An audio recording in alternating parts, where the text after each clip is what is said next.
In this review, we're looking at a small city crane. It's the Demag AC45 City, and it has been produced by IMC Models.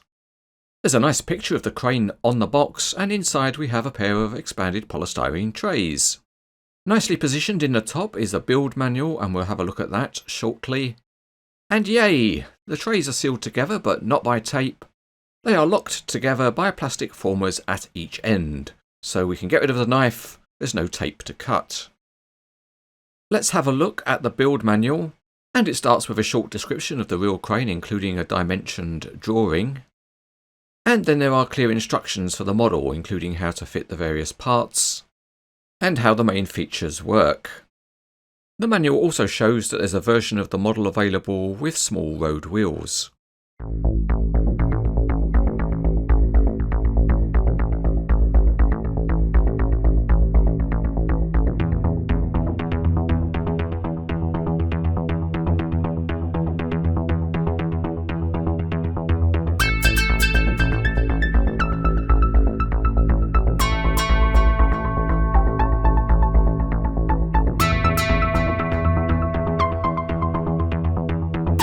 Our usual tactic is to get a mobile crane ready for the road, and we start that here by adding on the fly jib.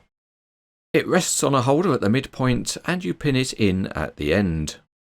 The model comes supplied with 4 spreader plates, and it's nice that these can be carried on the crane in holders with 2 on each side.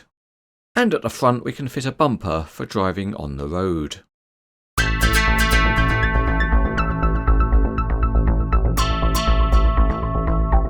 Yes, we start by looking underneath, and as you can see the suspension and transmission parts are modelled. Also nice are the road tyres with their tread pattern. Looking at the front, the bumper is a nicely decorated part, and the metal pulleys are painted white to replicate the plastic ones used on the real crane. There's some really nice detailing at the front of the carrier with metal handrails and textured surfaces, and the high detail continues with the really nicely formed road wheels. There are various small graphics and highlights, and one modelling compromises the screw threads on the outriggers, and that's probably because they're so thin on the real crane. Around the body there are more small graphics and textured surfaces, and the overall appearance is very realistic. At the back the lights have plastic lenses, and it has Demag where the number plates would go because of course this is a generic model. There's some more very nice realistic detailing on the boom, and the cab also looks great with its many graphics. There are beacon lights, work lights, and metal grab rails. At the front, the big mirror assembly has a metal frame, and the mirror surfaces are properly reflective. The hydraulic winch motor has detailing of the hoses and piped connections, and the outrigger beams are also very nice because they're modelled with the holes in them.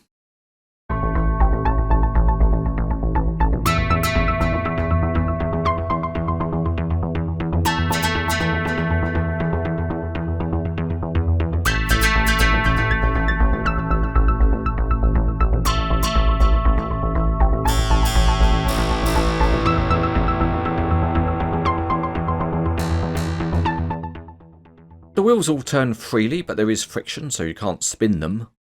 And each of the axles does have its own independent steering. The steering is springy though, so they keep wanting to reset back to a straight position, and that makes posing the model harder. Also nice is that there's sprung suspension on every axle. So out onto the Cranes etc. test track, and we see that the model drives along well, with some downward pressure needed to ground all of the wheels. And as you can see, friction in the wheels stops the model rolling off at high speed.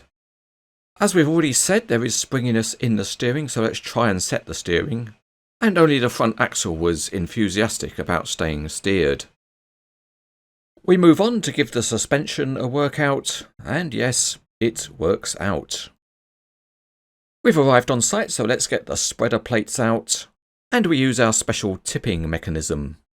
The plates are nice because they are metal, so let's extend the outrigger so we can use them, and the pads get screwed down in the usual way. To continue the setup we need to unhook the hook from its travelling mode, so we'll unwind the winch a little bit, and then before we raise the boom we'll disconnect the bumper from its fixing at the boom head. Now we can use the giant hand hydraulics to raise the boom. The jacket of the hydraulic ram is metal, and to lock the boom at the angle you want, use a key to tighten the grub screw. And you might just need to be careful that the key is a very thin one, so don't over tighten the screw. Next we will rotate the crane and it starts off a little bit jerky, but that might just be first use because it soon gets smooth. You extend the telescopic sections in the usual way by just pulling them out. And there are locking clips which clip into place at the 100% extension. To keep the tension on the hoist rope, a Demag badge is included, so let's hang that on the hook, and then we can use the winch key to operate the winch. It turns easily enough without having a positive brake, so you might not be able to hang a heavy load off the hook. Another nice feature on the model is the two folding access ladders, and they rotate and fold down. There's one of these on each side of the crane.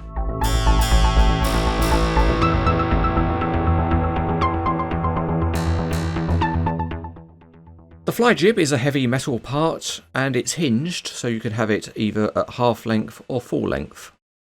And if you want it at full length, you insert a pin to lock it into place.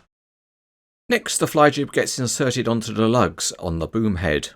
And this is where things get a little bit tricky because it's a very tight fit. And that might be partly due to paint thicknesses. There are 2 pins to insert, and to make that easy you might want to line the holes up using a small screwdriver. But on the review model only 1 pin would go in because the holes weren't lining up properly. Here's the hook reeved off the fly jib, and really it needs a single line hook rather than this big block. And to tie the rope off it was easier to push out the friction pin.